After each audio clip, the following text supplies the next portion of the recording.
Mice are one of the main carriers of the bacterium that causes Lyme disease, and ticks can pass Lyme disease to humans after picking it up from mice around your home.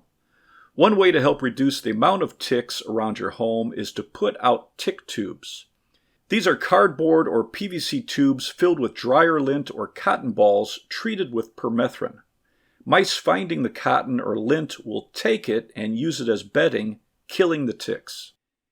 In a well-ventilated area outside, lay out your cotton or lint in a disposable tray, wear disposable gloves, a disposable respirator, and spray the material thoroughly on all sides and allow to dry overnight.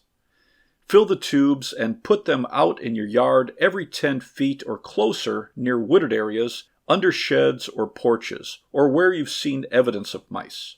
Check them once a week and refill as needed. Once the permethrin is dry, it's safe to put outside around pets.